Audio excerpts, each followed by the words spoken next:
Good morning tea news కి స్వాగతం. నేను సునీత. బులెటిన్ లో ముందుగా హెడ్లైన్స్ చూద్దాం. నేడు గజ్వేల్ ఎమ్మెల్యేగా ప్రమాణం చేయనున్న కేసీఆర్, బీఆర్ఎస్ ఎల్పీ నేతగా బాధ్యతల స్వీకరణ.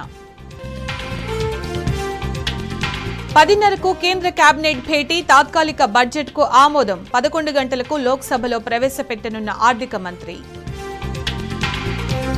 కాసేపట్లో హేమంత్ సోరెన్ను కోర్టులో ప్రవేశపెట్టనున్న ఈడీ, సవాల్ చేస్తూ హైకోర్టును ఆశ్రయించిన మాజీ సీఎం. ఆప్ అధినేత కేజ్రీవాల్ కు మరోసారి ఈడీ సమన్లు. ఢిల్లీ మద్యం పాలసీ కేసులో రేపు విచారణకు రావాలని ఆదేశం. అమ్రాబాద్ అడవిలో 125 ఎకరాల్లో వ్యాపించిన మంటలు, ఆర్పేందుకు శ్రమిస్తున్న అటవీ సిబ్బంది.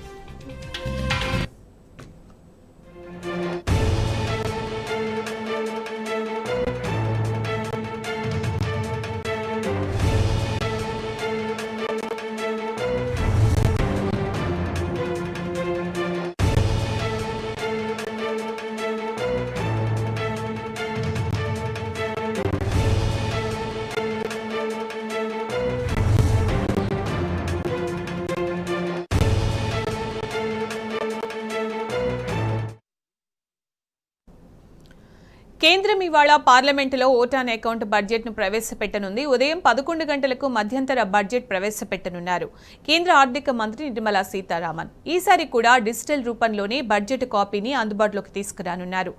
ఉదయం 9:30 గంటలకు రాష్ట్రపతిని కలిసి బడ్జెట్ సమర్పణకు అనుమతి తీసుకుని 10 గంటలకు పార్లమెంటుకు చేరుకోనున్నారు కేంద్ర ఆర్థిక మంత్రి. ఉదయం 10:30 గంటలకు పార్లమెంటు ఆవరణలో భేటీ కానున్న కేంద్ర కేబినెట్ మధ్యంతర బడ్జెట్కు ఆమోదం తెలపనుంది. అనంతరం లోక్సభలో వరుసగా మరోసారి బడ్జెట్ను ప్రవేశపెట్టనున్నారు సీతారామన్. అయితే సార్వత్రిక ఎన్నికల నేపథ్యంలో ఇదే చివరి బడ్జెట్ కావడంతో ఎలాంటి ప్రకటనలు వెలువడతాయన్న దానిపై సర్వత్రా ఆసక్తి నెలకొంది. అయితే ఈ మధ్యంతర బడ్జెట్లో దేశ ఆర్థిక వ్యవస్థతో పాటు ఎన్నికల పరంగా ముఖ్యమైన రైతులు, మహిళలకు సంబంధించిన ప్రకటనలు ఉండవచ్చన్న అంచనాలున్నాయి.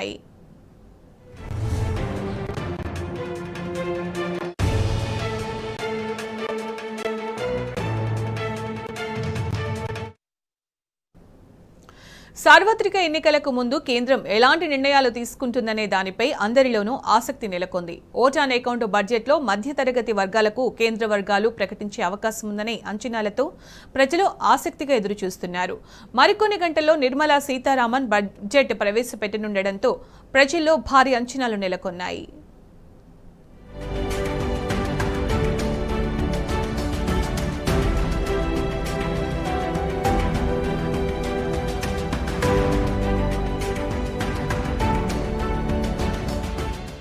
కేంద్రం ప్రవేశపెట్టబోయే ఓటాన్ అకౌంట్ బడ్జెట్ పై సర్వత్రా ఆసక్తి నెలకొంది. సార్వత్రిక ఎన్నికల ముందు ప్రవేశపెట్టే బడ్జెట్ కావడంతో మధ్యతరగతి వర్గాల్లో ఆశలు మొదలయ్యాయి. పన్ను స్లాబుల తగ్గింపు, నిత్యావసర వస్తువుల ధరలు తగ్గించే అవకాశం ఉండవచ్చని ప్రజలు ఆశిస్తున్నారు. వీటితో పాటు మహిళలు, యువత కోసం ప్రత్యేక పథకాలను ప్రభుత్వం ప్రకటిస్తుందేమోనని ఎదురు చూస్తున్నారు. మధ్యంతర బడ్జెట్ అయినా సరే పారిశ్రామిక వర్గాల నుంచి మధ్యతరగతి ప్రజల వరకు అందరిలోనూ భారీ అంచనాలు నెలకొన్నాయి.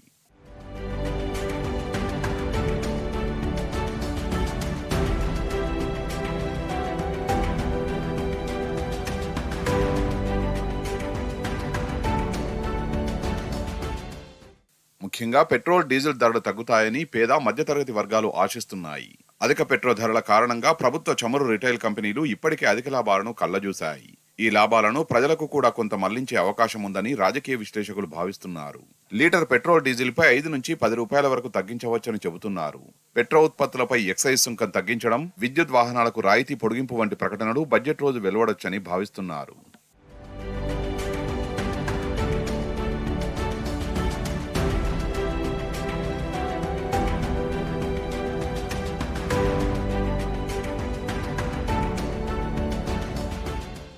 అటు పట్టణవాసులకు భారీ లబ్ధి చేకూరేలా నివాస గృహాలపై తక్కువ వడ్డీకే రుణాలు అందించవచ్చని అంటున్నారు ఆర్థిక నిపుణులు. సబ్సిడీతో పీఎం ఆవాస్ యోజన తరహా కొత్త పథకం తీసుకురానున్నట్లు తెలుస్తోంది.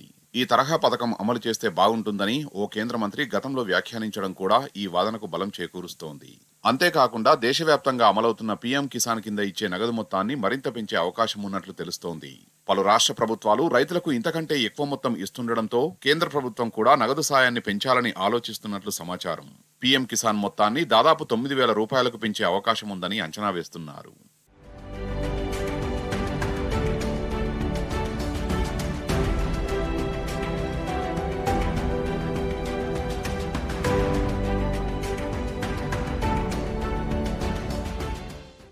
ఇక గత బడ్జెట్లో మధ్యతరగతి కుటుంబాలకు పన్ను రిబేట్ను ఏకంగా 7 లక్షల రూపాయలకు పెంచడం సహా కేంద్రం పలు కీలక నిర్ణయాలు తీసుకుంది.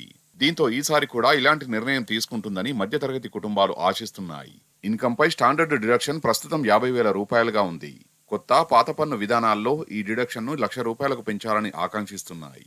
అటు బ్యాంకు ఖాతాదారులకు పన్ను మినహాయింపులు పెరగొచ్చని మరో అంచనా ఉండగా, వీరి సేవింగ్స్ ఖాతా వడ్డీపైన స్టాండర్డ్ డిడక్షన్ పరిమితిని 50,000 రూపాయలకు పెంచుతారని ఆశిస్తున్నారు. మరోవైపు ఆదాయపు పన్ను చట్టంలో సెక్షన్ 80C కింద ప్రస్తుతం ఆర్థిక సంవత్సరంలో గరిష్టంగా 1.5 లక్షల వరకు పన్ను మినహాయింపు ఇస్తున్నారు. ఈ మొత్తాన్ని 3 లక్షల రూపాయలకు పెంచాలనే డిమాండ్ ఎక్కువయ్యాయి.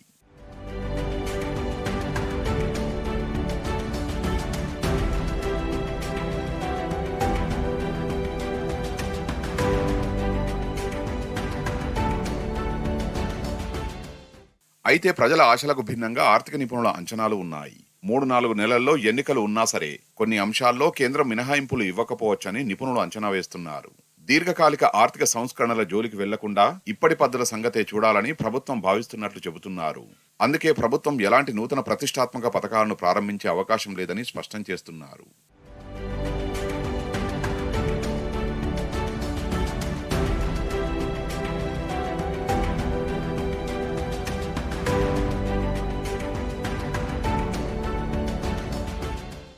అటు పన్ను మినహాయింపులపైన వేతన జీవుల ఆశలపై నీళ్లు చల్లే అవకాశం ఉన్నట్లు తెలుస్తోంది.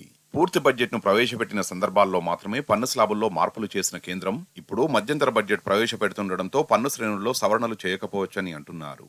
ఇక కొత్త సంక్షేమ పథకాలపై కూడా కేంద్రంలోని బీజేపీ సర్కారు దృష్టి సారించదని తెలుస్తోంది. సంక్షేమ పథకాల రూపకల్పన, వాటి అమలుకు ఎక్కువ సమయం పట్టే అవకాశం ఉండడంతో ఇప్పటికిప్పుడు కొత్త పథకాలపై ప్రకటన చేయడం అసాధ్యమని చెబుతున్నారు. వీటితో పాటు ద్రవ్యలోటు కట్టడి, నూతన ఆర్థిక విధానాలపై కూడా కేంద్ర ప్రభుత్వం దృష్టి పెట్టకపోవచ్చని రాజకీయ విశ్లేషకులు భావిస్తున్నారు.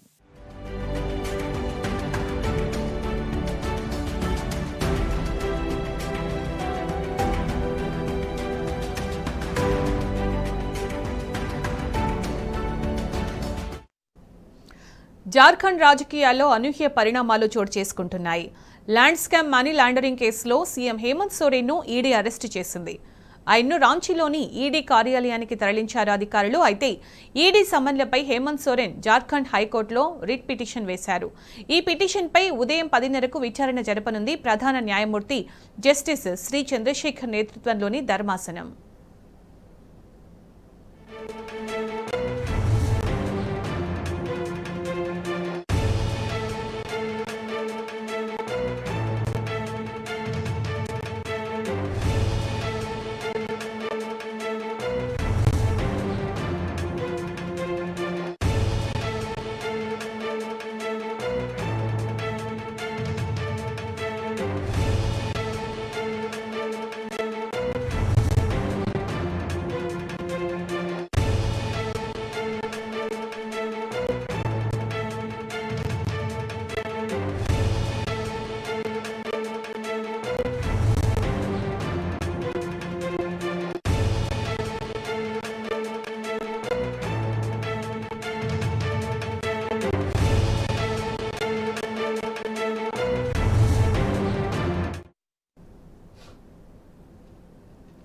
బీఆర్ఎస్ అధినేత కేసీఆర్ ఇవాళ గజ్వేల్ ఎమ్మెల్యేగా ప్రమాణ స్వీకారం చేయనున్నారు. మధ్యాహ్నం 12 గంటలకు కేసీఆర్ అసెంబ్లీకి చేరుకుంటారు.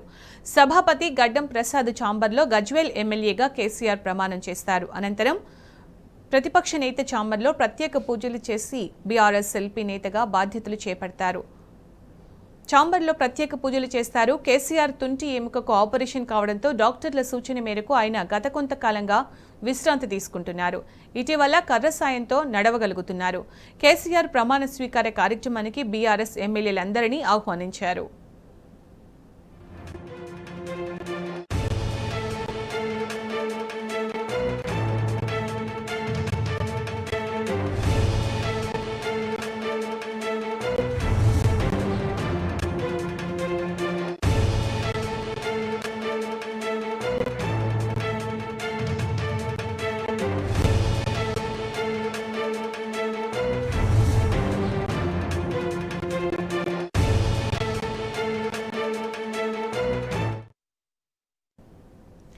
నాగర్ కర్నూలు జిల్లా అమ్రాబాద్ మండల సమీపంలోని నల్లమల అటవీ ప్రాంతంలో కారు చిచ్చు రేగింది. దోమలపెంట రేంజ్, కొల్లంపెంట, కొమ్మనపెంట, పల్లెబైలు, నక్కర్లపెంట అటవీ ప్రాంతాల్లో మంటలు చెలరేగాయి. కారు చిచ్చు కారణంగా సుమారు 50 హెక్టార్ల అటవీ ప్రాంతం అగ్నికి ఆహుతైంది. విషయం తెలుసుకున్న ఫైర్ సిబ్బంది మంటలను అదుపు చేసేందుకు ప్రయత్నిస్తున్నారు.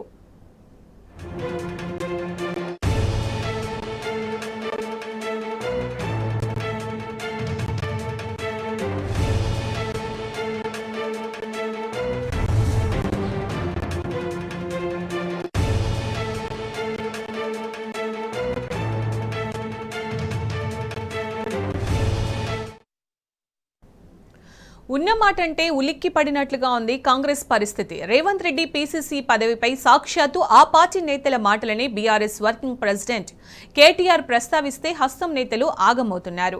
రేవంత్ పై సొంత పార్టీ నేతల ఆరోపణలు పట్టించుకోలేదు, కానీ ఇప్పుడు నోటీసుల పేరుతో కేటీఆర్ను టార్గెట్ చేయడంపై విమర్శలు వెల్లువెత్తుతున్నాయి. ఈ విషయంలో మాణిక్యం ఠాగూర్కు కేటీఆర్ స్ట్రాంగ్ కౌంటర్ ఇచ్చారు. కోమటిరెడ్డి ఆరోపణలనే తాను ప్రస్తావించానని చురకలంటించారు.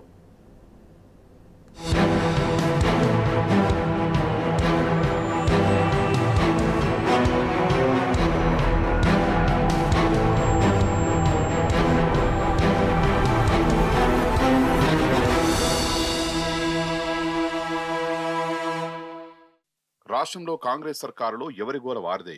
రేవంత్ వర్గం ఓవైపు, బట్టి, కోమటిరెడ్డి, ఉత్తమ్ కుమార్ రెడ్డి, పొన్నం ఎవరికి వారే అంతా నా ఇష్టం అంటున్నవారే. అధికారంలో ఉన్నప్పుడే ఇలా ఉన్నారు అంటే ఇక ఎన్నికలకు ముందు తెలంగాణ కాంగ్రెస్ పరిస్థితి ఎంత దారుణంగా ఉండేదో ప్రత్యక్షంగా చెప్పనక్కరలేదు. చీలికలు పేలికలుగా ముఠాలు, గ్రూపుల లొల్లితో హస్తం నేతలు తలపట్టుకునేవారు.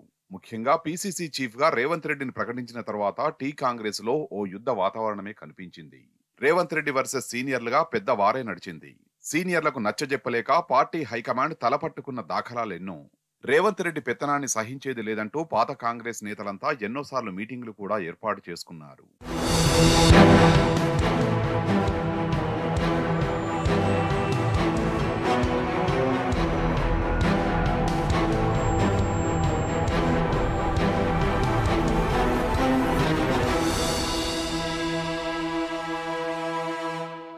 రేవంత్ రెడ్డికి పీసీసీ పదవి రావడాన్ని వ్యతిరేకిస్తూ అప్పట్లో ఎంతో మంది సీనియర్లు గలమెత్తారు.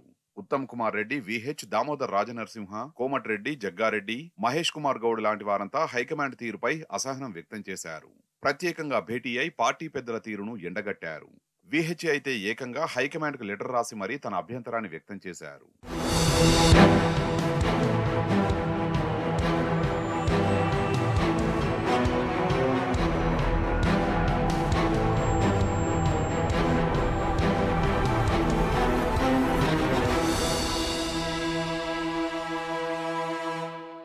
కాంగ్రెస్ లో ముందు నుంచి ఉన్న నాయకులను కాదని సడన్ గా రేవంత్ కు పీసీసీ లాంటి పెద్ద పదవి రావడం వెనుక డబ్బులు చేతులు మారాయని ఆ పార్టీ నేతలే ఆనాడు విమర్శలు చేయడం హాట్ టాపిక్ గా మారింది. రేవంత్ రెడ్డి 50 కోట్ల రూపాయలకు పీసీసీ పదవి కొనుక్కున్నాడని సాక్షాత్తు కోమటిరెడ్డి వెంకటరెడ్డి వ్యాఖ్యానించారు. మాణిక్యం ఠాకూర్ కు ఆ డబ్బులు ఇస్తేనే రేవంత్ కు పీసీసీ పదవి ఇచ్చారంటూ ఆయన వాగ్బానాలు సంధించారు. రేవంత్ దొడ్డిదారులో పీసీసీ తెచ్చుకున్నాడని రాజగోపాల్ రెడ్డి కూడా ఆనాడు మండిపడ్డారు. పార్టీలో ఎంతో మంది అర్హులున్నా వారిని కాదని రేవంత్ కు ఎలా పదవి ఇచ్చారంటూ పార్టీ పెద్దలనే కడిగి పారేయడం అప్పట్లో సంచలనం సృష్టించింది.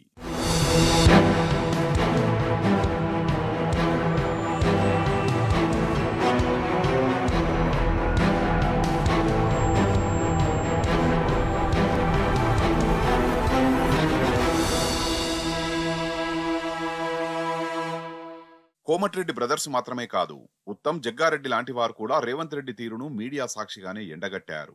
రేవంత్ రెడ్డి తన పద్ధతి మార్చుకోవాలని వ్యక్తిగతంగా ఆయనకే చురకలంటించారు. కాంగ్రెస్ లోకి కొత్తగా వచ్చిన రేవంత్ చాలా నేర్చుకోవాలంటూ అప్పట్లో ఆయనకు హితవు పలికింది కూడా హస్తం శ్రేణులందరికీ తెలుసు. ఇంత జరిగినా అప్పట్లో మాణిక్యం ఠాకూర్ మాత్రం కాంగ్రెస్ నేతలను పల్లెత్తు మాట కూడా అనలేదు.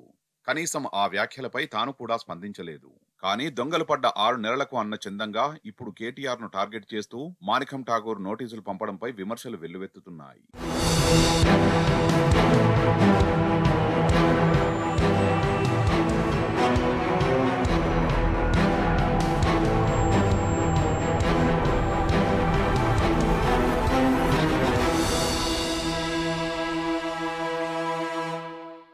మాణికం ఠాగూర్ కేటీఆర్ కు నోటీసులు పంపడంపై నెటిజన్లు ట్రోల్స్ చేస్తున్నారు.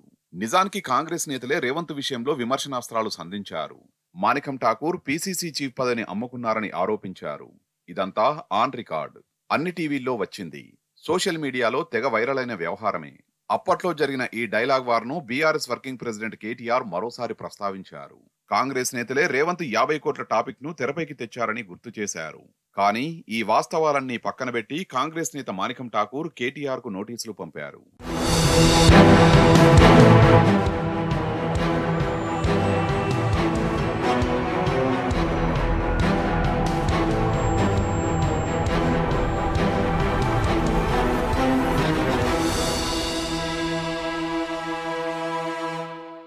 నోటీసుల నేపథ్యంలో మాణికం ఠాగూర్ కు కేటీఆర్ స్ట్రాంగ్ కౌంటర్ ఇచ్చారు. నిజానికి మాణికం ఠాగూర్ అయోమయంలో ఉన్నారని, ఆయన నోటీసులను తప్పుడు అడ్రస్ కు పంపించినట్లుందన్నారు. రేవంత్ రెడ్డి 50 కోట్లకు పీసీసీ అధ్యక్ష పదవిని కొనుక్కున్నట్లు స్వయంగా మంత్రి కోమటిరెడ్డి వెంకటరెడ్డి చేసిన వ్యాఖ్యలను గుర్తు చేశారు. కోమటిరెడ్డి కామెంట్స్ పై మీడియాలో పెద్ద ఎత్తున వచ్చిన వార్తలనే తాను ప్రస్తావించాలని కేటీఆర్ చెప్పారు. పైగా మాణికం ఠాగూర్ పై కోమటిరెడ్డి చేసిన ఆరోపణపై ఇప్పటి వరకు వివరణ ఇవ్వలేదని, వాటిని వెనక్కి తీసుకోలేదన్నారు. ఈ పరువు నష్టం నోటీసుల్ని కోమటిరెడ్డి వెంకటరెడ్డికి పంపిస్తే బాగుంటుందని సూచించారు. తన చిరునామాకు కాకుండా మీ ప్రభుత్వంలో సచివాలయంలో కూర్చున్న కోమటిరెడ్డి వెంకటరెడ్డి కార్యాలయానికి పంపించాలని కేటీఆర్ హితవు పలికారు.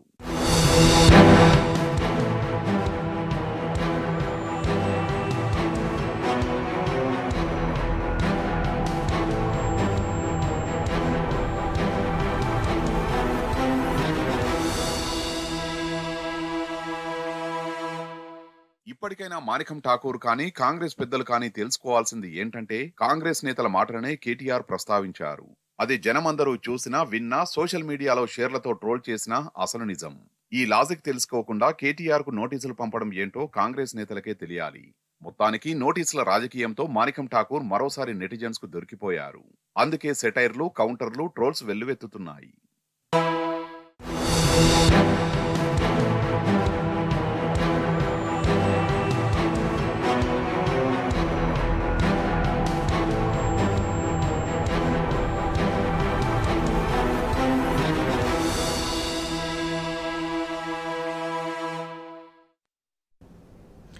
లోక్సభ అభ్యర్థుల ఎంపికపై కాంగ్రెస్ అధిష్టానం దృష్టి సారించింది. టికెట్ ఆశించే నేతలు దరఖాస్తు చేసుకోవాలని ఇప్పటికే సీఎం రేవంత్ ప్రకటించారు. అయితే ఇన్ఛార్జి మంత్రులు మాత్రం వారి మనుషులకే టికెట్ ఇప్పించుకునేలా పావులు కదుపుతున్నారు.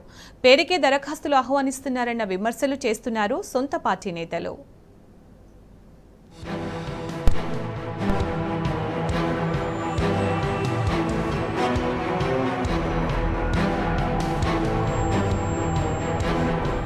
కాంగ్రెస్ లోక్సభ అభ్యర్థుల ఎంపిక కసరత్తును కాంగ్రెస్ అధిష్టానం ప్రారంభించింది. ఇందులో భాగంగా తెలంగాణ ప్రదేశ్ ఎన్నికల కమిటీ సమావేశం జరిగింది. టికెట్ ఆశించే నేతలు గాంధీ భవన్ లో దరఖాస్తు చేసుకోవాలని సీఎం రేవంత్ ప్రకటించారు. అయితే ఓవైపు దరఖాస్తు చేసుకోవాలని చెప్తూనే ఇన్ఛార్జి మంత్రులు ఎవరికి వారు తమ సన్నిహితుల కోసం పావులు కదుపుతున్నారు.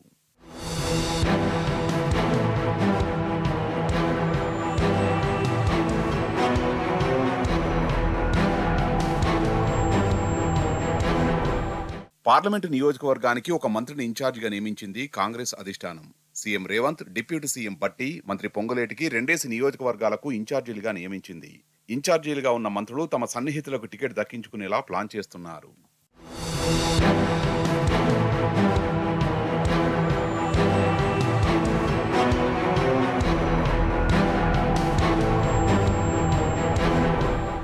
నల్గొండ ఉమ్మడి జిల్లాకు మంత్రులు కోమటిరెడ్డి, ఉత్తమ్ ఇన్ఛార్జీలుగా ఉన్నారు. వీరిద్దరూ మరో నేతను నల్గొండ రాజకీయాల్లో వేలుపెట్టనిచ్చే పరిస్థితి లేదు.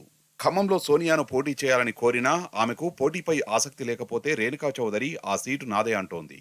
అయితే పొంగులేటి తన సోదరుడు ప్రసాద్ కు టికెట్ అడుగుతున్నాడు.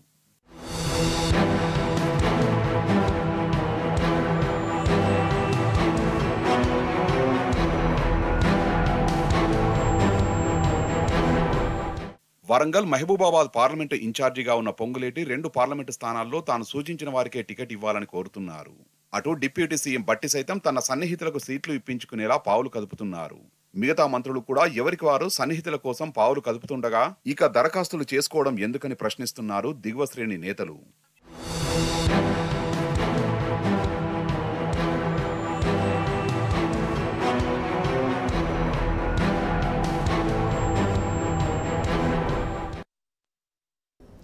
మహిళలకు ఉచిత బస్సు ప్రయాణంతో ఉపాధి కోల్పోయిన ఆటో డ్రైవర్లకు న్యాయం చేయాలని డిమాండ్ చేస్తూ ఆటో యూనియన్ ఆధ్వర్యంలో ఈ నెల 16న రాష్ట్ర వ్యాప్తంగా ఆటోల బంద్కు పిలుపునిచ్చారు. రవాణా శాఖ కమిషనర్ జ్యోతి బుద్ధ ప్రకాష్ను కలిసి సమ్మన్ నోటీస్ ఇచ్చారు. రవాణా రంగ కార్మికులకు వ్యతిరేకంగా కేంద్ర రాష్ట్ర ప్రభుత్వాలు అనుసరిస్తున్న విధానాలను ఎండగడతామని వెల్లడించారు.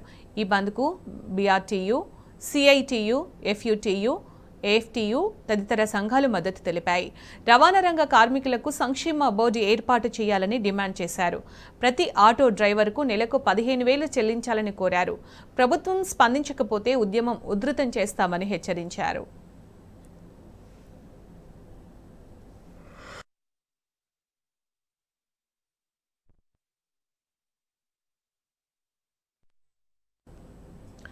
జూబ్లీ హిల్స్, బంజారా హిల్స్ పరిధిలో ఆకస్మిక తనిఖీలు చేపట్టారు GHMC commissioner Ronald Rose. Traffic సమస్యతో వాహనదారులు పడుతున్న ఇబ్బందులు, రోడ్ విస్తరణపై పోలీసు ఉన్నతాధికారులను అడిగి తెలుసుకున్నారు. ఈ కార్యక్రమంలో police commissioner Kothakota Srinivas Reddy, GHMC అధికారులు పాల్గొన్నారు.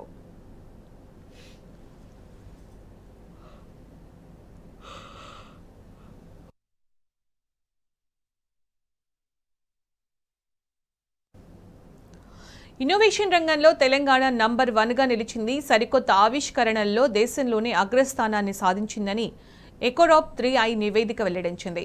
2014 నుంచి 2023 వరకు నాటి సీఎం కేసీఆర్, మంత్రి కేటీఆర్ చేసిన కృషితో రాష్ట్రం ఈ ఘనతను సాధించిందని నివేదిక స్పష్టం చేసింది. తెలంగాణ ప్రథమ స్థానంలో నిలిచింది. ఆవిష్కరణలో ఏ రాష్ట్రం సాధించని విధంగా 4% వృద్ధి సాధించింది. ఈ వృద్ధి మరింత పెరిగే అవకాశం ఉందని తాజా నివేదికలు స్పష్టం చేస్తున్నాయి. ఎకోరాప్ సంస్థ ఇండియా ఇంక్యుబేటింగ్ ఇన్నోవేషన్స్ కు సంబంధించి 3i పేరుతో నివేదికను విడుదల చేసింది. ఈ నివేదిక ప్రకారం 2004-2013 మధ్య ఇన్నోవేషన్స్ లో తెలంగాణ వాటా 0.1%గా ఉంది. 2014-2023 మధ్య 4% వాటాను సాధించి నెంబర్ 1 స్థానాన్ని దక్కించుకుంది. రాష్ట్రంలోని గ్రామంలో ఆవిష్కరణలు విస్తరిస్తున్నాయి. అటు రాజస్థాన్ 1.2% నుంచి 2.3% వృద్ధితో ద్వితీయ స్థానంలో నిలిచింది.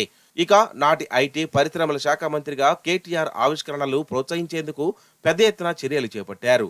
దేశంలో ఎక్కడా లేని విధంగా టీ హబ్ ను ఏర్పాటు చేసి ప్రభుత్వం నుంచి ప్రోత్సాహం అందించారు. ఐటీ, ఎమర్జింగ్ టెక్నాలజీ రంగంలో రాష్ట్రాన్ని అగ్రభాగాన నిలిపేందుకు కృషి చేశారు. ఆ కృషి సత్ఫలితాలను ఇస్తున్నదని తాజాగా ఎకోరాప్ నివేదిక స్పష్టం చేసింది.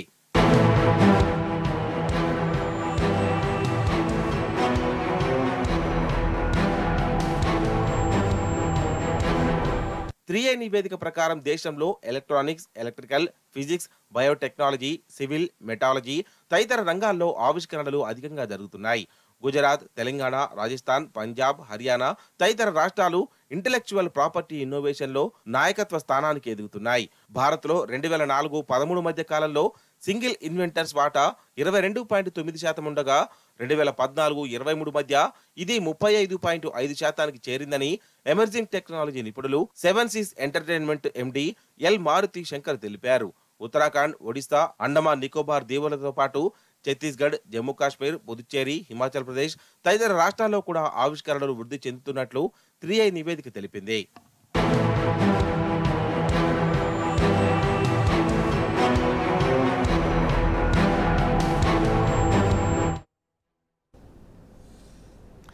ఢిల్లీ సీఎం కేజ్రీవాల్ కు వరుసగా 5సారి నోటీసులు జారీ చేసింది ఇన్ఫర్మేషన్స్ డైరెక్టరేట్. ఢిల్లీ మద్యం పాలసీ కేసులో రేపే విచారణకు హాజరు కావాలని ఆదేశించింది.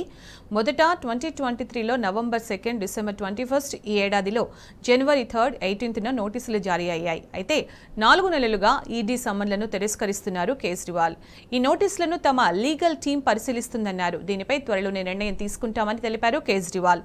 కాగా ఈ కేసులో ఇప్పటికే ఆప్ నాయకులు మనీష్ సిసోడియా, సంజయ్ సింగ్, విజయ్ నాయర్, పలువురు వ్యాపారవేత్తల్ని ఈడీ అరెస్ట్ చేసింది.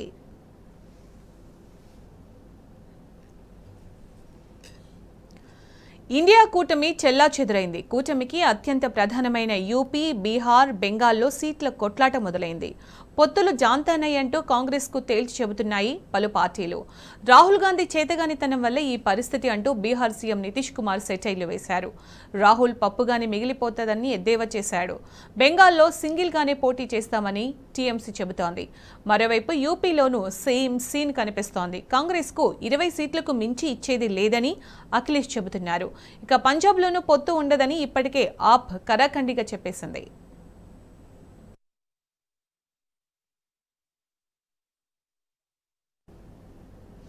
జ్ఞానవాసి కేసులో కీలక మలుపు చోటు చేసుకుంది. మసీదు బేస్మెంట్లో దొరికిన హిందూ దేవతల విగ్రహాలకు పూజలు చేసుకునేందుకు జిల్లా కోర్టు అనుమతిచ్చింది. ప్రాంగణంలో ఏర్పాటు చేసిన బారికేడ్లను వారంలోగా తొలగించాలని సూచించింది. జ్ఞానవాసి మసీదు ప్రాంగణంలో కొన్ని హిందూ దేవతల విగ్రహాలు లభించాయి. దీంతో వాటికి పూజలు నిర్వహించేందుకు అనుమతి ఇవ్వాలని పలువురు కోర్టును ఆశ్రయించారు.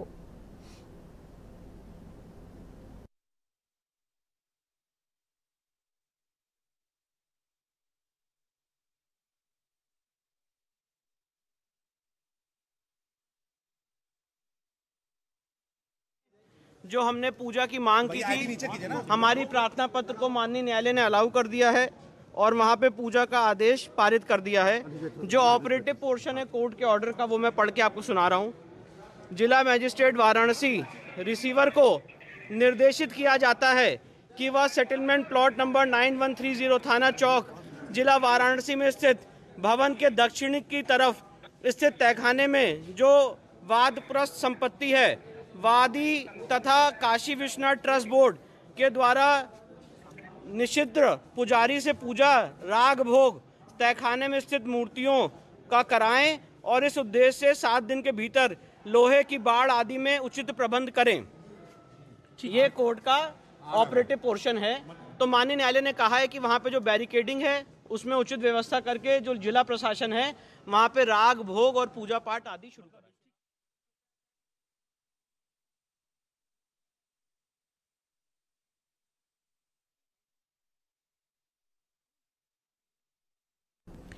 ఉద్యోగాల మాట ఉత్తదేనని తేలిపోయింది. అధికారంలోకి వచ్చిన వెంటనే నోటిఫికేషన్లు ఇస్తామన్న కాంగ్రెస్ ప్రభుత్వం ఆ దిశగా కసరత్తు చేయడం లేదు. పబ్లిక్ సర్వీస్ కమిషన్కు కొత్త చైర్మన్ వచ్చినా ఇంకా సభ్యులు కుదురుకోలేదు. వాళ్ళు వచ్చేలోపే పార్లమెంట్ ఎన్నికల నోటిఫికేషన్ వచ్చేట్టుంది. ఒకవేళ ఎన్నికల కోడ్ వస్తే ఉద్యోగాల నోటిఫికేషన్లకు ఫుల్ స్టాప్ పడ్డట్టే.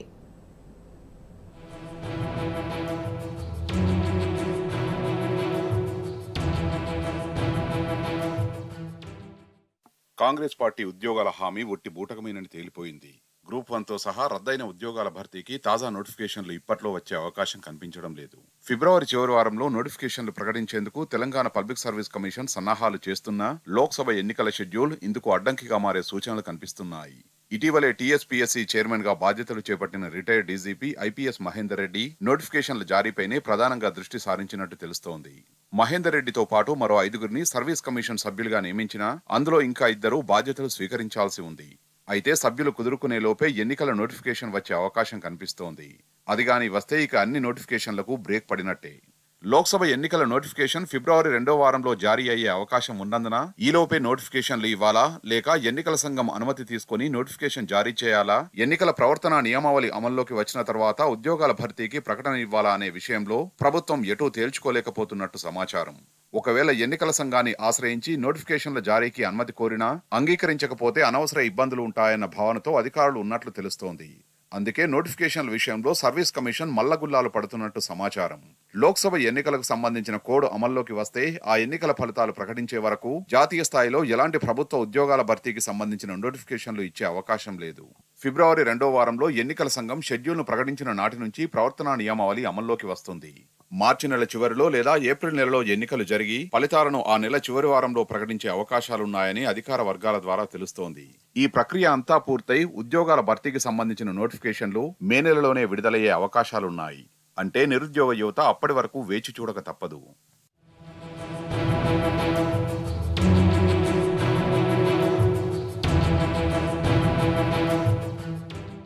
అయితే అసెంబ్లీ ఎన్నికలకు ముందు కాంగ్రెస్ పార్టీ ప్రకటించిన జాబ్ క్యాలెండర్లో 2 లక్షల ఉద్యోగాలను భర్తీ చేస్తామని చెప్పింది.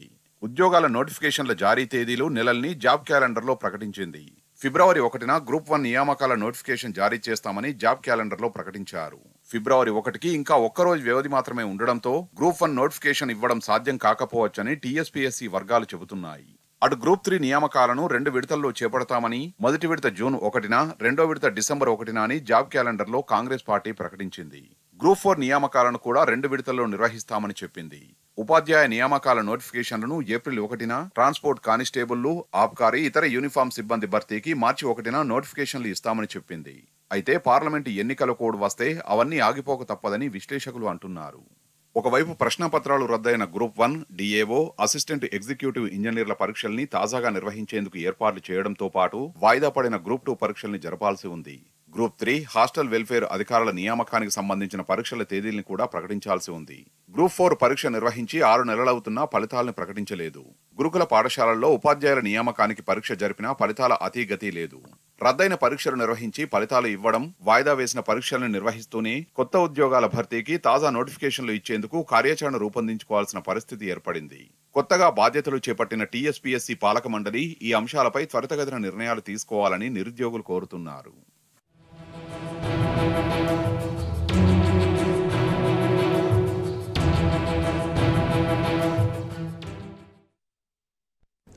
ఆసియా ఖండంలోనే అతిపెద్ద గిరిజన జాతరగా ఖ్యాతికెక్కిన మేడారం మహా జాతరకు సమయం దగ్గర పడుతోంది. లక్షలాదిగా తరలివచ్చే భక్తుల కోసం పకడ్బందీ ఏర్పాటు చేయాల్సిన ప్రభుత్వం తూతూ మంత్రంగా చర్యలు చేపడుతోంది. పేరుకు 75 కోట్ల రూపాయలు మంజూరు చేసినట్లు చెబుతున్నా ఏర్పాట్లు మాత్రం ఆ స్థాయిలో లేవు. కనీస సౌకర్యాలు కూడా భక్తజనం ఇబ్బంది పడుతున్నారు. నెల ముందు నుంచే జన జాతర పోటెత్తుతున్నా సర్కారు మొద్దు నిద్రపోతుందన్న విమర్శలు వినిపిస్తున్నాయి.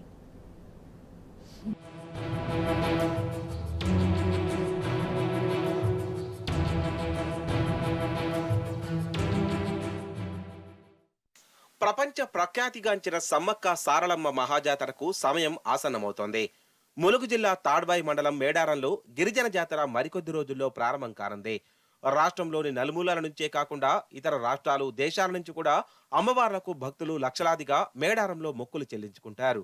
ఈ నేపథ్యంలో ఈసారి జాతరకు విచ్చేసే భక్తుల సౌకర్యార్థం 75 కోట్ల నిధులను ప్రభుత్వం మంజూరు చేసింది. ఇది జరిగి 2 నెలలు కావస్తున్నా ఇప్పటికీ పనుల్లో వేగం కనిపించడం లేదు. మహాజాతర సమయంలో రద్దీ ఎక్కువగా ఉంటుందని అమ్మవార్లను దర్శించుకునేందుకు భక్తులు ముందుగానే మేడారానికి భారీగా తరలి వస్తున్నారు. ప్రతిరోజు భక్తుల సందడి కనిపిస్తోంది. బుధ, ఆదివారాల్లో 2 లక్షల మందికి తగ్గకుండా భక్తులు వస్తున్నారు. అయినప్పటికీ ఏర్పాట్లు మాత్రం ఆ స్థాయిలో కనిపించడం లేదు. దీంతో సరైన వసతులు లేక భక్తులు ఇబ్బందులు పడుతున్నారు.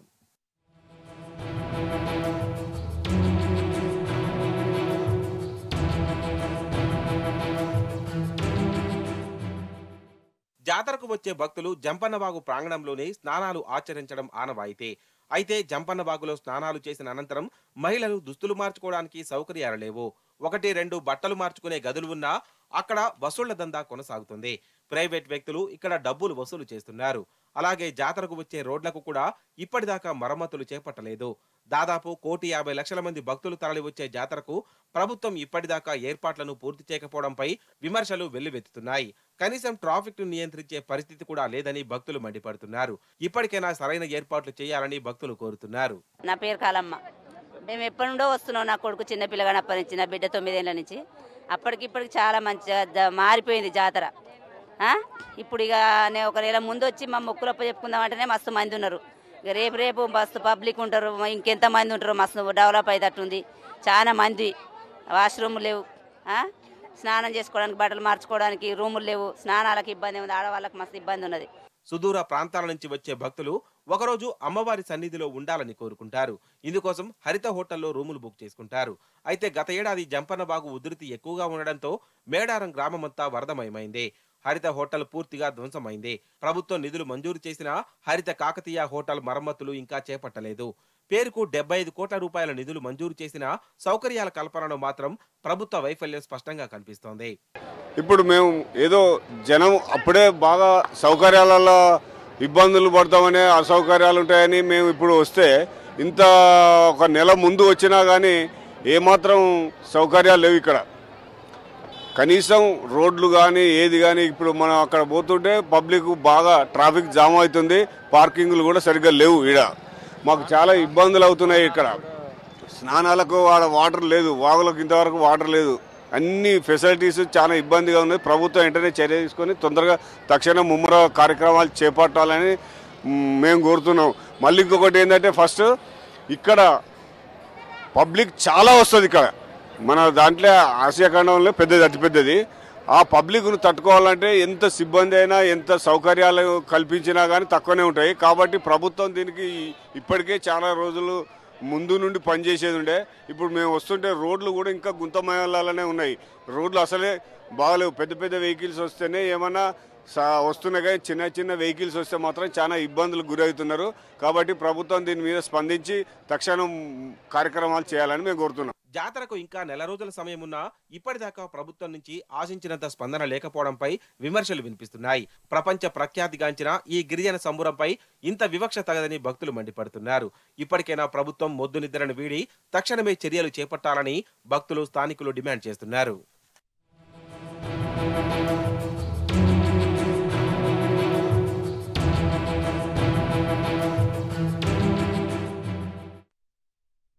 ఇవి బులెటిన్ విశేషాలు. నమస్తే.